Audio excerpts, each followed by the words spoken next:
Nevis ko es gribu, bet ko tu gribi. Nesen man uzstādīja sāpīgu diagnozi, bija šoks.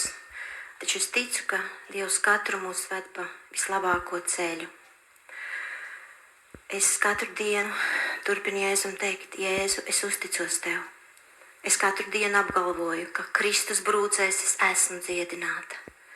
Es sāku daudz lasīt evaņģēlijos par dziedināšanas brīnumiem un taisīju no šīm rakstvietām dziesmas, tā ļaujot šiem tekstiem neskaitāmas reizes skanēt manā sirdī un stiprināt mani. Man ļoti uzrunāja rakstvieta par aklā dziedināšanu pie Siloja dīķa. Es sapratu, ka Jēzus nevienmēr dziedina uzreiz. Dažreiz ir svarīgi noiet kādu ceļa posmu, kā šim aklajam, cauri visai pilsētai līdz dīķim.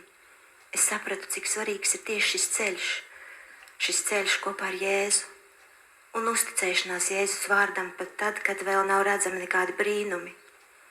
Es ļaujos savam ceļam. Es dzīvoju ļoti lielās sāpēs. Dažbrīd pat aizmiegu raudot aiz sāpēm un bezpalīdzības. Šī bezpalīdzības sajūta ir ļoti drausmīga, taču tajā ir arī kaut kas salds. Ne tāpēc, ka sāpes būtu saldas, bet tāpēc, ka tieši šajā bezpalīdzībā mana sirds ir daudz tuvāk Dievam nekā ikdienas skrējienā.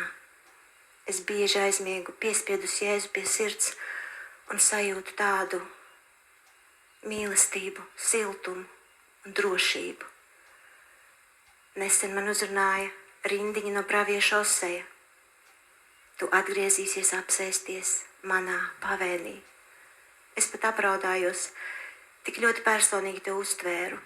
Tu cilvēk, kas vienmēr skrien, tu atgriezīsies apsēsties manā pavēnī. Jā, dažbrīd uznāk bailes, neziņa, taču es to uzreiz atdodu Jēzum, jo Jēzus ir kungs. Viņš kontrolē visu. Viņš spēj arī no sāpēm radīt skaistus ziedus.